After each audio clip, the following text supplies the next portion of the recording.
Damn.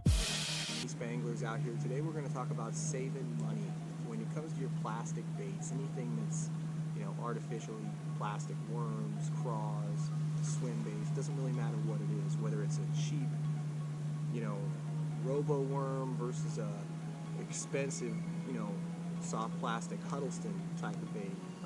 There's a couple ways you can prolong their life. And this is going to save you money in the long run. Tip number one: get yourself some Mend It. M-E-N-D-IT. Mend It. It's pretty simple. Get it on Tackle Warehouse. Get it some other places. That stuff's gonna, if you've got a nose tear and your worm, and I've heard people talk about using a knife, heating a butter knife up and melting that nose down, and that's another technique. You melt that tear down a little bit, melt that plastic with the nose of a butter knife after you heat it up. But personally, my favorite is put a little Mend It on there, and you don't mess with that original form, so you leave that bait in its true form. You're not, cutting the nose off of certain baits after they get a tear and you've already fixed it a few times or something like that, then you can cut about 3/4 of an inch off, half an inch off that bait, and you'd be surprised that bait will still catch. It's just not going to be as productive as it was usually in its original form. There are times when that's the opposite, and you cut it down to real small sizes, and you can finesse fish that different ways, and you just won't believe what you're catching that day. But it's not, a frequent thing in my experience when you cut down those worms. But as far as saving money in different ways as well on those soft plastic baits, when you store those baits, that's key. When you store your baits, make sure they're laid out flat and straight, so that when they're in there during that long duration, if you're not using them for a couple weeks, couple months, half a year, and they're just sitting there and they're out of their alignment, and they're going to end up kind of having this kink to them.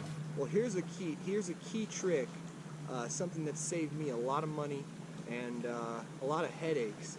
When your baits, they curl up, maybe you put them in your pockets, you don't put them back in the planos exactly straight, and now they've got the kink. What do? Get some water, boil it. Boil some water for right when it's just about to boil, but you don't want it boiling too much. But just when it starts to boil, turn that burner off, or whatever it is whatever your source of your flame is. Turn that off, and start taking those really messed up worms or swim baits, anything that's got a kink in the tail or in its form, and you just dip it in there.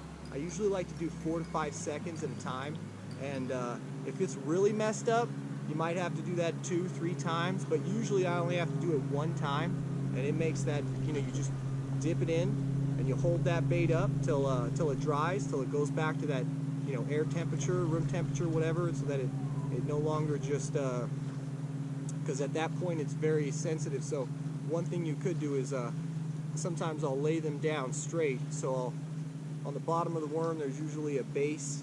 I'll just lay that base down, make it exactly straight. It'll air dry, and it's straight as ever. So that really helps me save a lot of money. I haven't heard a lot of people talking about that, but boil some water, straighten out your baits. Just don't leave them in that water too long, and don't boil it too hot. Stay tuned for more tips and tricks. Eastbayanglers.